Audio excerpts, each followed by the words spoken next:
esta sesión del día. De una manera breve, a ver, ¿quién está? Recuérdenme lo que vimos la última clase. Edith, ¿está por ahí Edith?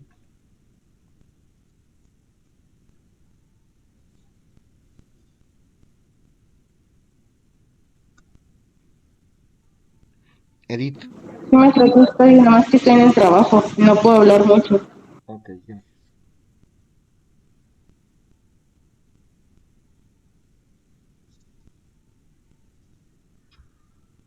Mm, Gaby, las chicas que no te tengo. Hola, profesor. Hola, Gaby.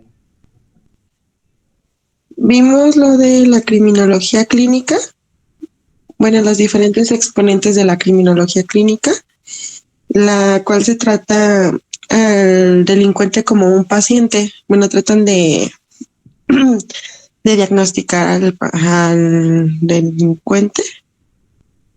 Vimos a César Lombroso, que se pregunta el por qué delinquen los delincuentes, y de ahí concluye que la delincuencia es una actividad inherente al ser humano. O sea que no se puede prevenir ni nada porque no está en las manos del ser humano, se podría decir así. Ok. Y nos habla de la frenología, la cual trata de estudiar cuáles son los relieves craneales y de ahí de los relieves, ver los impulsos de los delincuentes. Y también nos mencionó a Enrico Ferri, que era uno de los discípulos de César Lombroso, el principal exponente de la escuela positivista. Después, para César Lombroso, el delito es un hecho humano, el cual es un fenómeno de la humanidad y el cual no podemos extinguirlo ni reprimirlo y nunca nos vamos a deshacer de él. Bueno, así nos dijo. Y ¿qué más? César Lombroso hacía una clasificación de sus delincuentes y tomamos uno como referencia para empezar a hablar de los psicópatas. ¿Te acuerdas cuál es?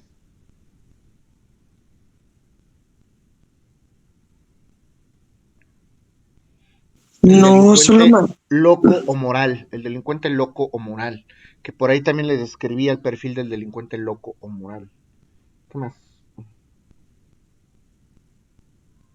luego nos habla de las conductas patológicas, que pato significa enfermedad y logos es el estudio o tratado.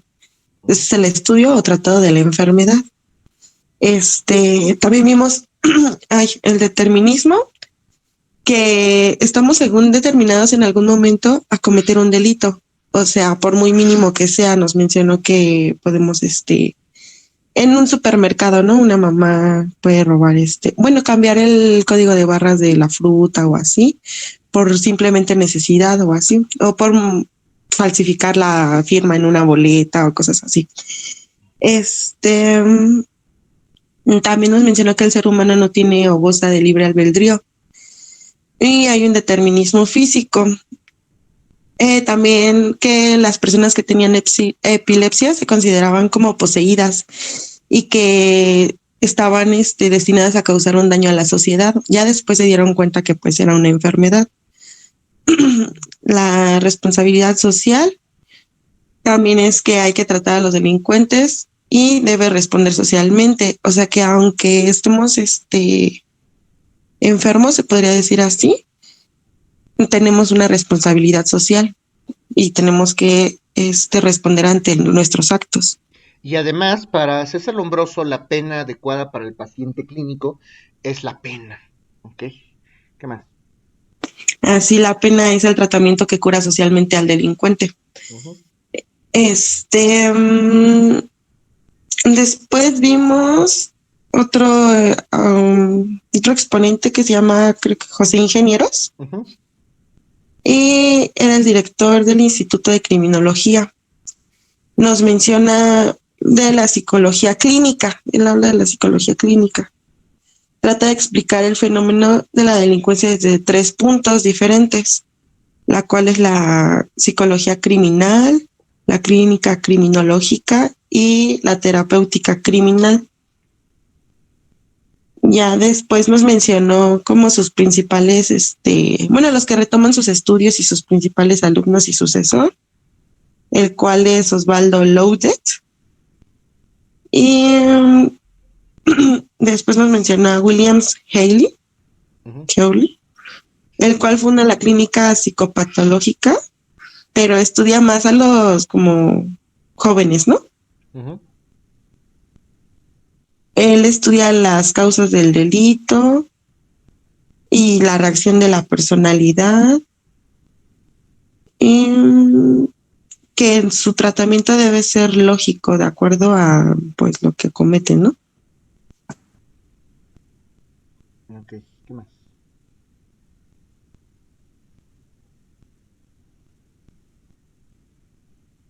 ¿Qué otro? ¿De qué otro autor hablamos? De Benigno di Tulio. De Hans von Henting, que estudia justamente, es una serie de análisis de la psicología criminal y el delito.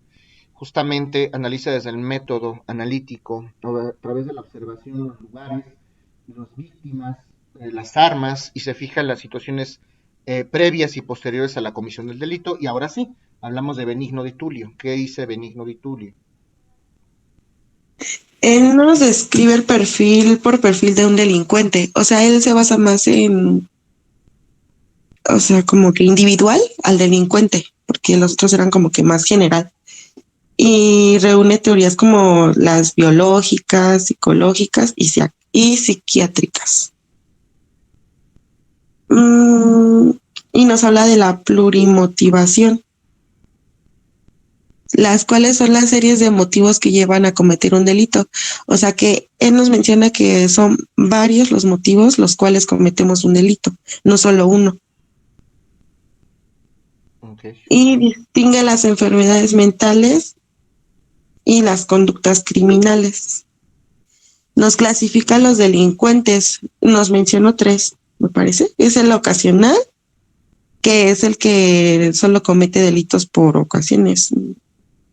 Y Lo el que me decías delincuente, del súper, la señora que le cambia eventualmente el ticket al jamón. ¿Qué más? sí, el delincuente constitucional, que él es el por, dependiendo de su complexión física. Y el delincuente psicópata, que es el enfermo mental. Ok, ¿qué más? También vimos a Scherner, Antes, a, a ver, eh, Etienne Greff. ¿y ese qué? Nos, nos explica la teoría fenomenología, Fenomenológica, no me lean. Fenomenológica, ok. mm, la cual es son los fenómenos que nos llevan a cometer los delitos igual. ¿Qué más? No las características físicas, pero él nos explica desde un punto del cerebro igual, de la neurofisiología. ¿Qué más? Mm, de él no recuerdo mucho, es que no. ¿Y de Hesnard? ¿Qué dice Hesnard? Él nos habla más de los momentos en el que nació el delito, no del delincuente, sino del delito. ¿Y cómo se llama esa figura cuando nace el delito? Criminogénesis. Ok, ¿qué más? Nos, nos dijo, bueno, nos explicó que estudia diferentes puntos, como los delitos sexuales, la toxicomanía, que era la adicción a las drogas, eran maníacos depresivos también, Varios que era por lo. trastornos los que describe. Eso es importante.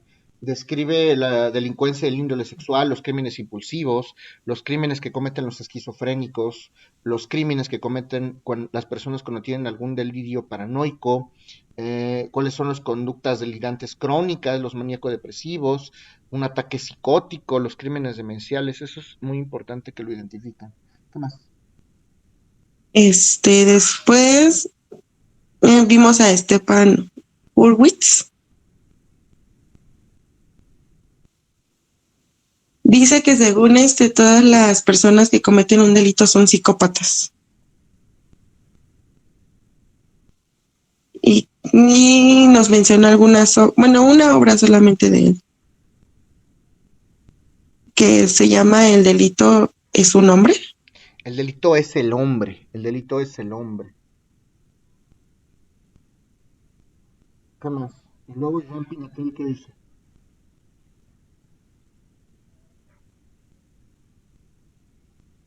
No me lea. No, de ese no recuerdo. La teoría del paso al acto. Y luego, ¿Qué pasa? Alfonso Quirós Cuarón, ¿qué dice? No, es que ya de eso ya no recuerdo, profesor. Ya es lo último. Ok, gracias, Gaby. Sí. Leslie, ¿cómo acabó el tema de la clase pasada? Pues acabó con Alfonso Quirós Cuarón y bueno, él les da un tratamiento a los delincuentes en las cárceles. Algunas de sus obras, La medicina forense, el tratamiento social, clínica criminológica, y nos mencionó que Luis Rodríguez Manzanera fue profesor del INACIPE y que sus principales obras fueron como la criminología, victimología, y nos dijo otras más. Estudia la criminogénesis y la criminodinámica, que la criminogénesis es el momento en el que nace el delito y el criminodinámica es la mecánica, que es la serie de los pasos para cometer el delito. Y pues ya, profe. ¿Y empezamos a analizar a los demás estudiosos o ya no llegamos a eso? No, ya no. Creo que ya Lo no. retomamos, no importa. Muchas gracias. ¿Alguien tiene alguna duda de lo que vimos la sesión anterior? Profe, yo solamente, Yo sí. estos fueron los exponentes de la criminología clínica, ¿verdad? Así es. Estos son los principales exponentes de la criminología clínica. Ya ahorita vamos a analizar otra serie de estudios que se hacen justamente ya muy concretos en la criminología clínica. ¿Ok? Yo sí tengo una duda, A ver, profe. Jessy, cuéntame. Es muy básica. Cuéntame. ¿Es Etienne o Etienne? Ah, Etienne de res. no, o sea, te refieres al nombre del autor, ¿no? Ajá, o sea, ¿es Etienne o Etienne? Te lo voy a escribir en Ajá, el chat. sí, gracias. Ujú.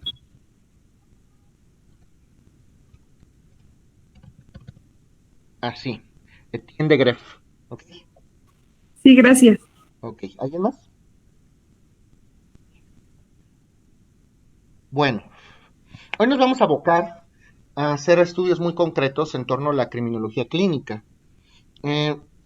Van a ver cómo empezamos analizando a la luz de algunos autores cosas ya muy concretas. Vamos a hablar por primera instancia de un autor que ya habíamos comentado, que es Marvin Wolfgang. Obviamente este señor es alemán o fue alemán. Y Marvin Wolfgang, que también lo vamos a retomar en la Escuela de la Criminología Organizacional en su momento, se dedica a hacer una serie de estudios tendientes al examen de la personalidad, pero de las personas que ya están condenadas, de los reos ya condenados. Wolfgang se dedica a trabajar con reos ya en prisiones, ¿ok? Y es lo que me interesa que sepan de Wolfgang, porque fue un precursor para abrir justamente la brecha al estudio de algunas teorías ya concretas en materia de criminología clínica. Lo que vamos a ver a continuación son la serie de teorías que se les conoce como las teorías biológicas. Las teorías biológicas de la criminología clínica. Si bien es cierto que el criminal o el reo es un paciente y que merece ser diagnosticado y tratado como si fuera cualquier enfermo, lo cierto es que también tenemos que estudiar las causas desde el punto de vista criminológico. Y si estudiamos las causas del delito a la luz de la criminología clínica, naturalmente tenemos que atribuirle, como lo han hecho algunos autores, algún motivo biológico, algún motivo psicológico que pueda justificar desde el punto de vista físico-químico o médico o mental por qué el delincuente llegó a cometer esa conducta. Y entonces, para hablar de las teorías biológicas, vamos a hablar primero de un autor que se llama García de Pablos y Molina. García de Pablos y Molina. García de Pablos y Molina lo que comenta a través de sus teorías biológicas es que tenemos que apoyarnos como criminólogos con base en algunas ciencias biológicas o algunas ciencias médicas para poder determinar cuál es la posible causa de los delitos. ¿Ok? Entonces, García de Pablos y Molina dice que preponderantemente nosotros podemos hablar de tres ciencias que nos van a ayudar, que nos van a auxiliar en el campo de la criminología clínica para poder determinar por qué un delincuente comete delitos. Y la primera es la genética. ¿Alguien sabe qué estudia la genética?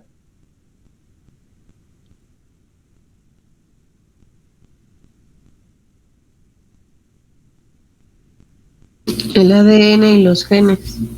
Los genes, ¿y eso qué es?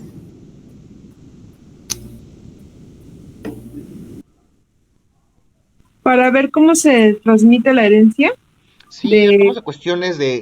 hablamos de cuestiones hereditarias.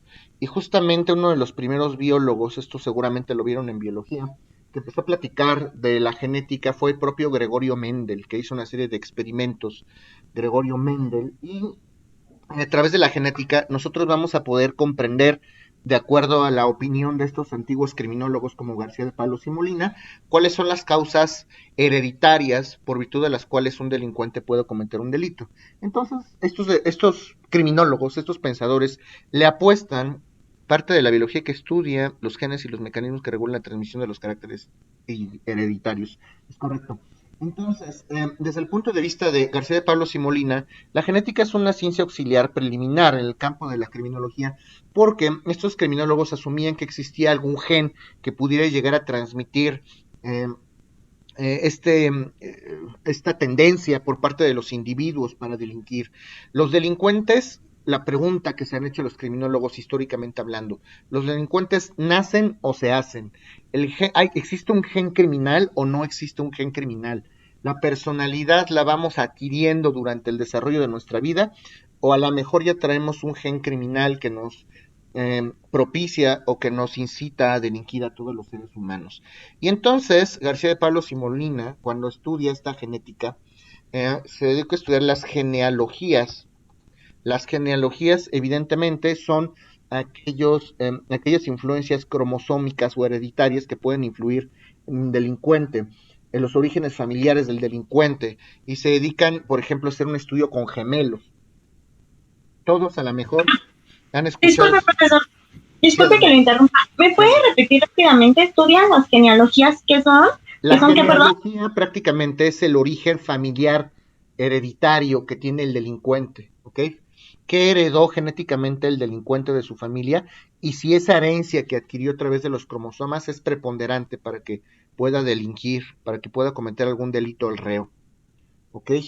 Toda esa herencia genética. ¿Hay un gen criminal o no? Hay personas cuyos progenitores son criminales y a lo mejor si tienen hijos, también van a ser criminales sus hijos. ¿Por qué será? ¿Por cuestiones genéticas o porque influye el comportamiento de sus padres? Pues desde el punto de vista de estos autores es por cuestiones genéticas. Y se dedican, este es el primer autor, García de Pablos y Molina, este es el primer autor que se dedica a hacer una serie de estudios en gemelos. Está por ahí la teoría esta de que existen, que cuando hay gemelos, un gemelo nace con los genes buenos y otro gemelo nace con los genes del mal. Ellos asumían que uno de los gemelos, cuando había gemelos, uno de los gemelos prácticamente tenía un cromosoma maligno que lo propiciaba a cometer conductas inadecuadas. Esto es justamente lo que comentan y lo que comenta concretamente García de Pablos y Molina. Y habla de otra ciencia, García de Pablos y Molina, que es importante, es la neurofisiología.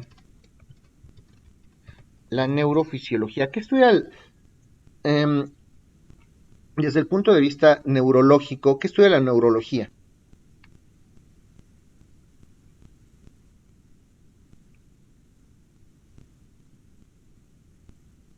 Lo de la cabeza. La cabeza, ¿en qué aspecto? Porque la cabeza puede ser el cabello. Cerebro, ¿no?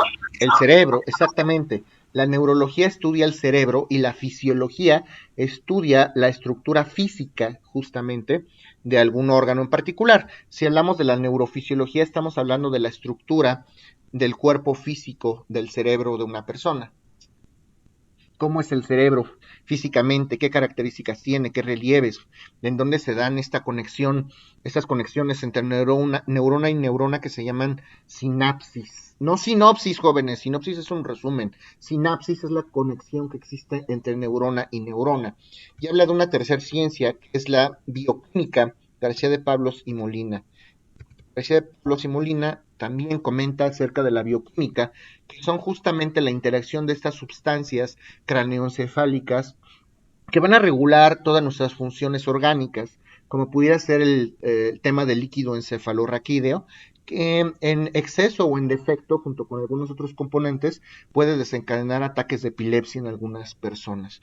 A la luz de los criminólogos antiguos, no de los modernos, podíamos estudiar y podíamos comprender, según sus teorías, que los criminales cometían delitos y nos explicaban algunos relatos fantásticos. Hay incluso algún autor llamado Rafael Zaffaroni, que decía que los delincuentes cometían delitos porque estaban influenciados por algún tipo de demonio. Hablaba de las pseudociencias en criminología. Esto a lo mejor lo debieron haber visto el semestre pasado. Raúl Zaffaroni decía, bueno, pues si un criminal comete un delito es porque tiene influencia de Belcebú, de Leviatán, de Mamón, de Satanás, de todos estos demonios que existen en nuestra mitología, ficción o realidad. Ustedes pueden creerlo o no, pero estos criminólogos antiguos adjudicaban esto. Entonces, los delincuentes que tenían ataques epilépticos todavía no se asumían en ese momento como enfermos mentales, se asumían como poseídos. Hoy, en nuestros días, podemos comprender que desde el punto de vista médico, una persona que tiene un ataque epiléptico no es que esté poseída, es que tiene algún exceso o defecto o alguna deficiencia en el órgano cerebral. Y esta bioquímica nos ayuda justamente a comprender por qué y de qué manera influyen estas sustancias en el cerebro de las personas. ¿Alguna duda hasta ahorita? Yo sí, profe. Sí. ¿Pudiera repetir lo que es bioquímica? Sí, la bioquímica es justamente la influencia que todos estos líquidos a nivel cerebral influyen. ¿De qué manera influyen estos líquidos que convergen o que fluyen por el cerebro para el comportamiento del criminal? Como el famoso líquido encefalorraquídeo. Hay muchas sustancias en nuestro cerebro que pueden provocar algunas conductas inestables en exceso o en defecto por parte de alguna persona. ¿Sí me di a entender o no? Profe, yo no entendí una palabra que dijo sobre la bioquímica, que dijo la interacción de las sustancias cráneo, y ahí me quedé. Craneoencefálicas, en la cabeza.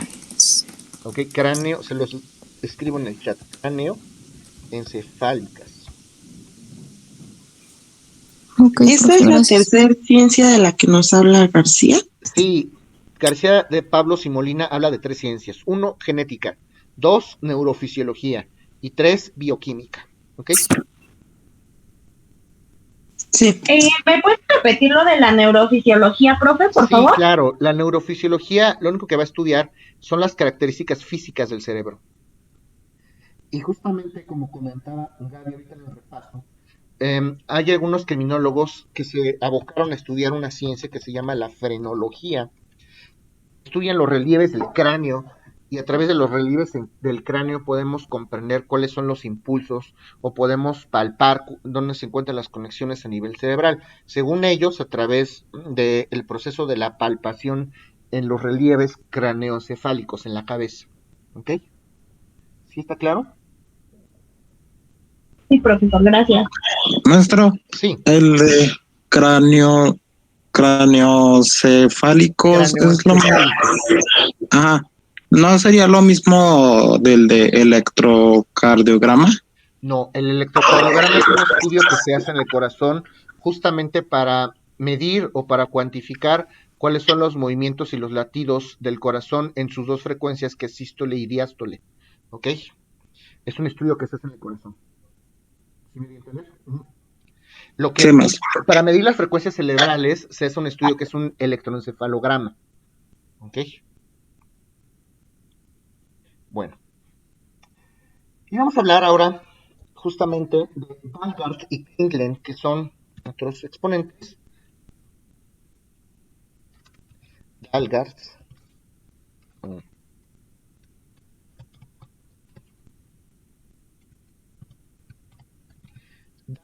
y Kinglen. A pesar de que García de Pablos y Molina se dedicó a hacer estudios en gemelos, Dalgaard y Kinglen, estos autores, se obsesionan con este estudio de los gemelos para saber si existe un gen del mal en cualquiera de los gemelos cuando hay gemelos, y se dedican a hacer estudios de campo en 139 gemelos. Están tan obsesionados con esta idea del gen del mal que se dedican a estudiar 139 gemelos que pudieran ser algunos adoptados, otros no adoptados, y se dedican a estudiar justamente si existe en efecto este gen del mal o no, y retoman algunas ciencias instituidas o referidas por García de Pablos, como pueden ser la neurofisiología y la bioquímica, ¿ok? Evidentemente. ¿Hasta aquí alguien tiene alguna duda? No, más bien si me puede repetir lo último que dijo, por favor. Sí. Dalgard y Kringlen retoman los estudios de García de Pablos y Molina y se dedican a hacer estudios en 139 gemelos para saber si alguno de estos gemelos posee algún gen maligno que lo induciera a delinquir. Y además también basan sus estudios en las ciencias que estableció García de Pablos y Molina, concretamente retoman la neurofisiología y la bioquímica. ¿Sí? Sí, profe, gracias. Vamos a hablar de un tema importante, muy interesante en esto de la criminología clínica. Vamos a hablar de una ciencia especial que se llama caracterología criminal.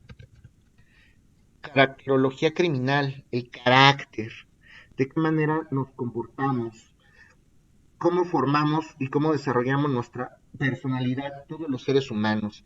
Y vamos a hablar de un autor que se llama René Lessene. René Lessene. ¿Qué decía René Lessene? Él hizo una serie de análisis y de estudios para conocer cuáles son los métodos por virtud de los cuales estudiamos a los individuos y a la personalidad de los individuos. Establece métodos biológicos para estudiar la personalidad de los individuos, ¿ok? Y concluye que cada uno de los individuos, cada uno de los seres humanos, somos originales, somos irrepetibles, no hay ninguna persona igual a nosotros, todos somos diferentes en este planeta, en este universo no lo sé, pero por lo menos en este planeta sí somos cada uno de nosotros individuales, justamente por esta mezcla genética que nosotros como seres humanos podemos obtener de nuestros progenitores. Y también volvemos a retomar la cuestión genética. Nuestros comportamientos, ¿cómo se diferencian nuestros comportamientos, nuestras características físicas, nuestro carácter, nuestro temperamento? Por eso hablamos de la caracterología. Ojo, no es lo mismo carácter que temperamento, y justamente es lo que vamos a analizar ahorita. El carácter, de una vez niños, los comento, el carácter es hereditario. Es hereditario, ¿ok? El temperamento no. Si mi mamá es enojona, a lo mejor me puede transmitir vía genética a través de esos caracteres esta característica en la personalidad. Si yo tengo un padre que es pasivo en sus comportamientos, genéticamente a través del carácter me puede transmitir también ese estado o ese tipo de personalidad. En cambio, con el temperamento, yo también voy desarrollando mi personalidad con base en las vivencias que momento a momento yo voy desarrollando. Entonces el carácter son esos comportamientos que podemos heredar de nuestros padres y el temperamento son esos comportamientos que vamos adquiriendo momento a momento. Si juntamos el carácter y el temperamento, podemos hablar ya de una personalidad definida. Ya cuando una persona define su personalidad es porque el carácter y el temperamento hicieron una conjunción, una unión, y ya podemos definir perfectamente cuál es la personalidad. Por eso es que somos originales. ¿Está claro esto?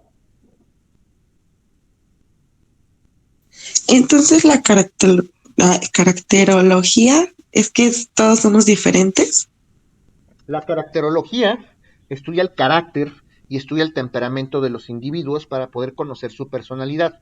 El carácter son esos comportamientos que nosotros podemos heredar de nuestros padres y el temperamento nosotros lo desarrollamos, lo formamos de acuerdo a nuestras vivencias. Si juntamos carácter con temperamento, pues hablamos de una personalidad clara. A lo mejor yo soy sensible o soy emotivo y me impresiono fácilmente porque mi mamá es una persona que se impresiona fácilmente y eso me lo heredó, eso lo heredé.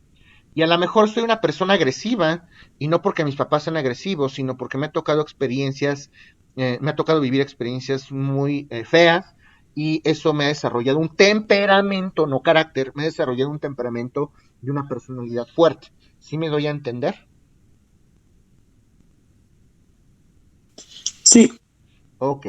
Pero, profesor, al principio dijo que René se dedicaba a establecer métodos biológicos. ¿Para qué? René lo que hace es estudiar al individuo de manera particular y a través de métodos biológicos estudia justamente qué tipos de conductas se pueden heredar a través del carácter de los padres. ¿Qué te heredó tu papá? ¿Cómo es tu papá? ¿Es alegre? ¿Es triste? ¿Es meticuloso? ¿Qué tipo de personalidad tiene tu papá? A lo mejor la parte genética puede transmitir algunos de esos patrones hacia tu persona o hacia tus hermanos. ¿Sí me explico? Sí, gracias. Ok. Y hay otro autor que también es un René. Se llama René Pesten. René Pesten justamente ya nos define cuáles son los tipos de caracteres que puede tener una persona. Una persona, fíjense todos los tipos de conductas y de caracteres que hay. ¿Qué carácter hay? Hay una persona de carácter nervioso. Una persona nerviosa puede ser un carácter apasionado, una persona colérica, una persona que se enoja fácilmente. También está el carácter sentimental. Fíjense todo lo que se puede heredar según esto. También está el carácter sanguíneo. Las personas que tienen un carácter sanguíneo son personas que actúan de manera impulsiva. ¿Ok? Una persona con carácter flemático.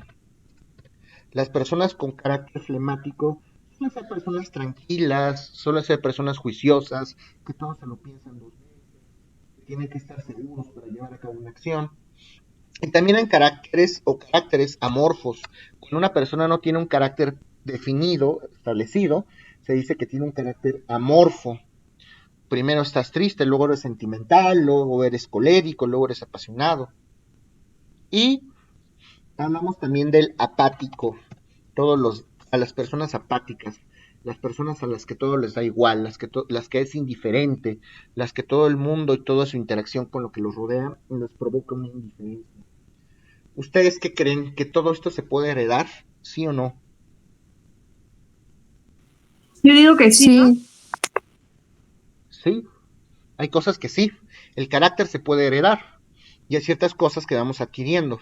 Como por ejemplo, que es parte de este estudio, eh, También la recientemente. apatía, ¿no, Sí, profe? la apatía. La apatía es un tipo de carácter.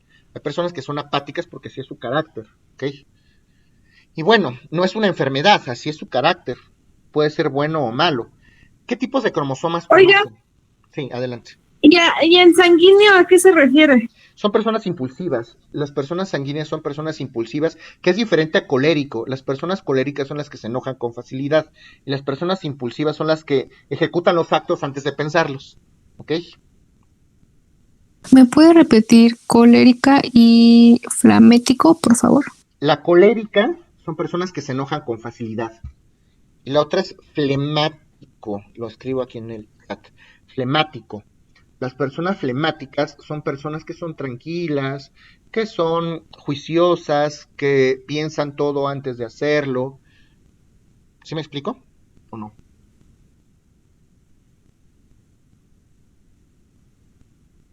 ¿A mí me puede repetir la de sanguíneo, por favor? Sí, el sanguíneo son personas impulsivas, que cometen actos sin pensarlos, ¿ok? Y ya por último, amorfo, por favor. Las personas con un carácter amorfo son personas que no tienen un carácter definido, pueden tener varios tipos a la vez. Primero soy sentimental, luego soy colérico, luego soy apasionado, luego soy flemático, luego soy apático. Son personas con un carácter que no está definido. ¿Sí está claro? es más o menos como la bipolaridad. No, la bipolaridad es un trastorno de la personalidad, ¿ok? De hecho, eso ya se puede considerar como una patología, es una enfermedad mental. La bipolaridad es un trastorno que se da sobre todo en mujeres. ¿Ok? ¿A mí me puede repetir apasionado y sentimental, por favor? Sí. ¿Eres apasionada? ¿Tú eres apasionada? ¿Con tu esposo, Yo con tus no niños, sé. con tus hijos? Una persona apasionada se enamora de los sucesos, de las personas, de los acontecimientos. Una persona que profesa justamente eh, un sentimiento exagerado hacia alguna persona, un sentimiento exagerado o profana un amor hacia alguna profesión, hacia alguna persona. Si las personas apasionadas son esas personas que suelen enamorarse de una manera muy profunda, o las personas que suelen amar el desarrollo de su carrera de una manera muy profunda, ¿ok? Personas enamoradizas o personas muy románticas, vamos a decirlo así, ¿ok? ¿Y cuál Y otro me la dijiste? sentimental, Sensibles, personas que son vulnerables a las emociones o al dolor. Si tú ves un perrito sufriendo, te pones a llorar. Si tú de repente ves a alguien que está feliz, pues a lo mejor te transmite la felicidad, se te facilita transmitir tus emociones. Hay personas que de pronto no muestran sus emociones y hay personas que se les facilita mucho expresar a los demás si están felices, si están tristes, Sería como lo expresivos. contrario apático, ¿no? Sí, exactamente. Contrario, apático, totalmente. Así es. ¿Ok? ¿Qué tipo de cromosomas conocen? Existen las procariotas y No, las no, no. eucariotas, ¿no? Cromosomas. Los de la mujer y del hombre, ¿no? Que es, ajá, creo el de la El mujer es X y el Y. XX y el XY. Exacto. X y Y, cromosomas X y Y. El cromosoma X, ¿a quién corresponde? ¿A qué sexo corresponde? El X al hombre y la Y No, a a la la mujer. mujer. Ay, No, al El revés. X a la mujer. El cromosoma X corresponde a la mujer y el cromosoma Y corresponde al hombre. Las mujeres siempre tienen cromosomas X, el óvulo siempre es cromosoma X. De ahí que digan los biólogos que todos en un principio fuimos mujeres, genéticamente hablando. El que define el sexo es el hombre.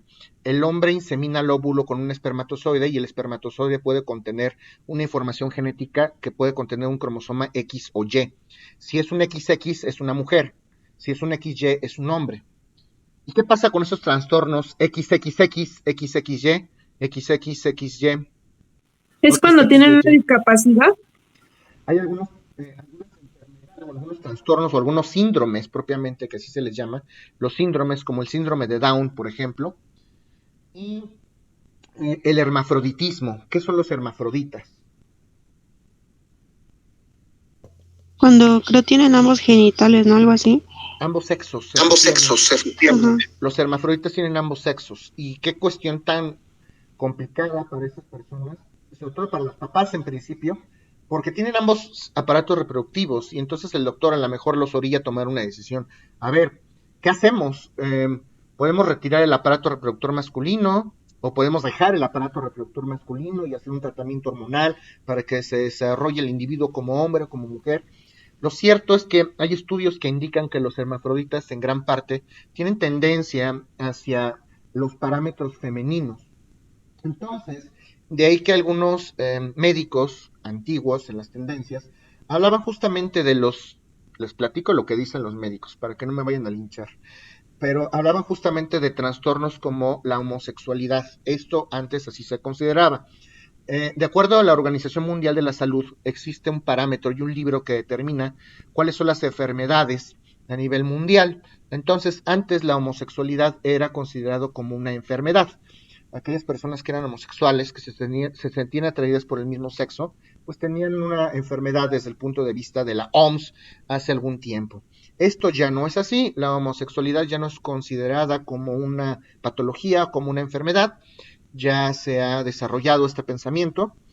Y bueno, también esto es un punto de análisis por parte de los criminólogos, porque hay personas que en sus comportamientos, justamente estas personas como pueden llegar a sufrir algún tipo de desdeño social, tienen una vida de pronto un poco complicada. Imagínense una hermafrodita, qué tan fácil o qué tan difícil es aceptar esta condición para sus padres, qué tan fácil o qué tan difícil es aceptar esta condición para sus amigos, para sus profesores, para su sociedad. Las personas que son a lo mejor transexuales, transvestis, todo este cúmulo de conductas o este cúmulo de identidades de género, ya lo llamamos hoy, son justamente, antes decían que era el diablo, ¿sí? En alguna ocasión podíamos asumir ese tipo de pensamientos, pero hoy ya no. Hoy ya hablamos de cuestiones referentes a la identidad de género. ¿Ustedes qué opinan en torno a esto? ¿Sí será una cuestión que se puede transmitir a través de la cuestión genética o será una cuestión, o sea, a través de los caracteres, o será una cuestión, este rasgo de la personalidad referente al temperamento, se adquiere momento a momento, o un poco de ambas? Que esto es un tema que desde el punto de vista criminológico ustedes deben abordar. ¿Qué opinan?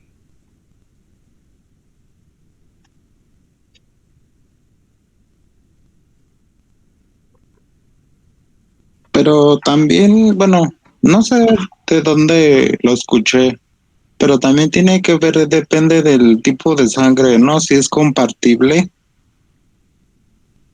No de la sangre, podemos hablar de la influencia genética. Justamente es lo que estamos comentando en este momento.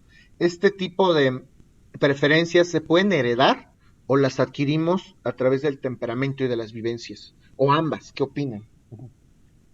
¿De qué manera impactan en la criminología?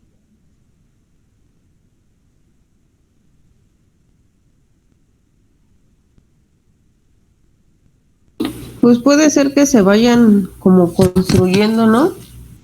Porque yo no siento que se hereden. O yo tengo por decir el caso de una tía. Tuvo a su hija y después de un tiempo la abandonó por irse con una mujer y después regresó y tuvo otra hija. Entonces ahí, y es la única que ha hecho eso. Puede ser por diversas razones.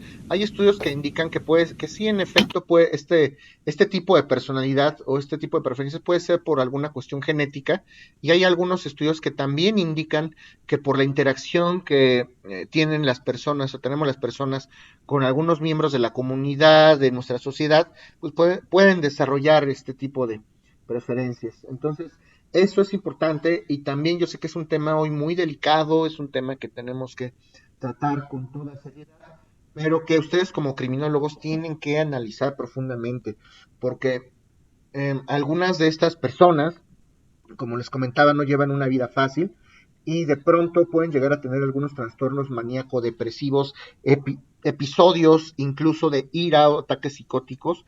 Hay algunas personas que hasta se suicidan porque no se sienten a gusto por el cuerpo, a lo mejor que tienen, por la identidad. Ellos sienten que su identidad no es concordante con su cuerpo, y pues si no tienen alguna respuesta, pues hay muchos casos de suicidio, y de eso se trata la criminología, de prevenir justamente este tipo de incidentes.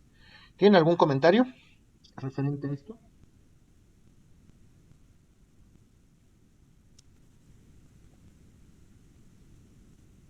Bueno, vamos a hablar ahora de una teoría que se le conoce como la teoría del desarrollo moral. La teoría del desarrollo moral, instituida por un autor que se llama Colbert,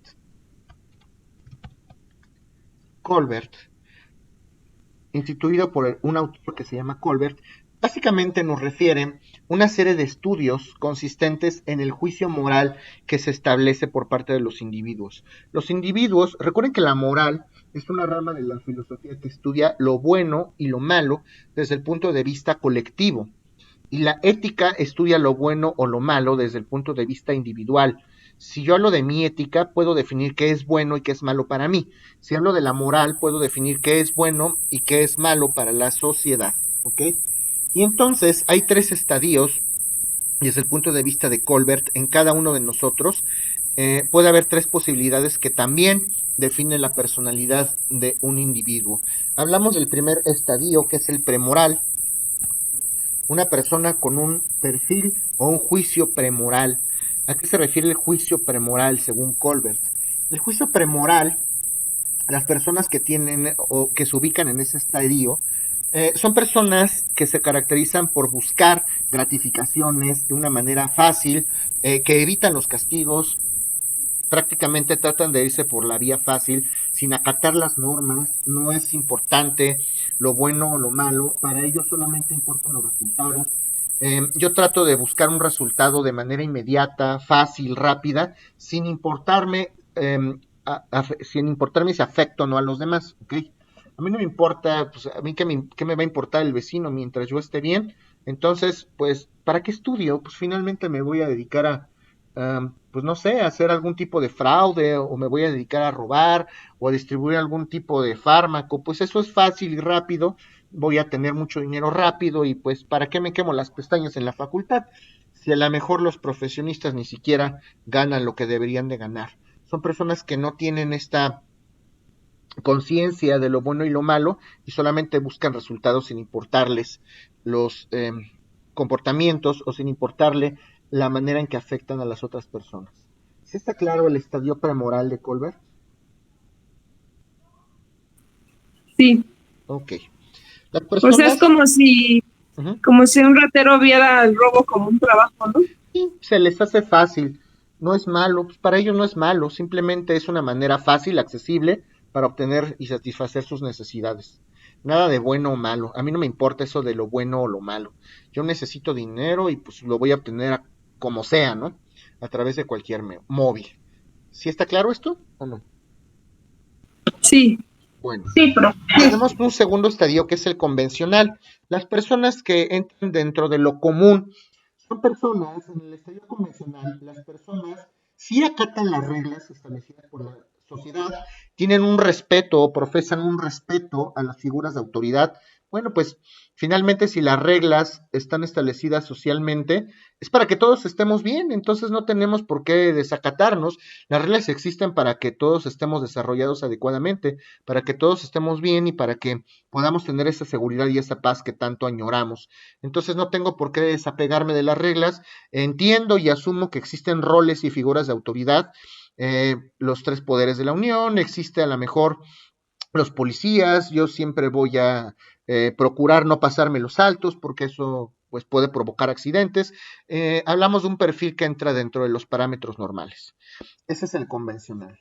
Y hay un tercer estadio que se lo conoce como el de moralidad autónoma. En la moralidad autónoma, justamente, es el otro extremo de la moneda. Estamos hablando en la moralidad autónoma de personas que tienen un profundo respeto a los derechos, a opiniones, siempre tienden a emitir opiniones, se meten en lo que no les importa y respetan y defienden con todo su ser y con toda fervosidad todos estos valores que de manera universal se tienen que defender. Es el típico señor, no digo que esté bien o que esté mal, o la típica señora que vamos en el autobús y a lo mejor hay un muchacho en un sentado y hay una señora atrás y la señora se va a desvivir por decirle al muchacho que le tiene que dar, le tiene que ceder el asiento a la señora porque es correcto. Este tipo de conductas, todos los domingos van a misa, hay que acatar los mandamientos al pie de la letra. Son personas que de manera a lo mejor exagerada profesan lo bueno o lo malo o asumen o respetan estas formas de conducta. ¿Sí me doy a entender o no? Sí, profesor. Ok. Esa es la teoría del desarrollo moral desde el punto de vista de Colbert. Y ahora vamos a analizar, que tendría que ser el último tema en la criminología clínica, vamos a analizar las teorías clínicas de la personalidad. Aquí vamos a describir justamente los diversos tipos de personalidad que pudiera asumir o los roles que puede asumir una persona. Y hablamos concretamente de una personalidad, la personalidad psicopática. Vamos a hablar de los psicópatas, las teorías clínicas de la personalidad, pero vamos a abocarnos y vamos a enfocarnos en los psicópatas. Vamos a hablar de las conductas que tienen una personalidad psicópata, ¿ok? Psicópata viene de psique, psique es la mente, y patos, que es enfermedad. La psicopatía es las enfermedades de la mente. Eso quiere decir un psicópata, eso quiere decir la palabra psicópata. Una persona que está enferma de la mente o una enfermedad mental, eso es la psicopatía. Y el primero en utilizar la palabra psicopatía o en darle algún significado, un autor que se le conoce como Benjamin Ruth. Benjamin Rush, ¿ok? Él utilizó por primera vez la palabra psicópata y la palabra psicópata la asoció con la idiotez mental. Hoy ya sabemos que esto es un término totalmente violatorio a los derechos humanos, incluso en nuestro Código Civil. Cuando habla de las personas que no tienen capacidad de ejercicio, antes nuestro Código Civil hablaba de idiotismo, de estupidismo, de imbecilismo, pero ya no podemos usar esas palabras, son totalmente violatorias de derechos humanos, totalmente discriminatorias, y ahora hablamos de personas con capacidades diferentes, personas que son interdictas, etcétera, ¿ok? Pero bueno, este señor Benjamin Rush empieza a asociar a los psicópatas con la idiotez mental, ¿ok? ¿Hasta aquí alguien tiene alguna duda? No, profe. Bueno, son las 10:15, 10:16. Nos vemos a las 10:26. Gracias.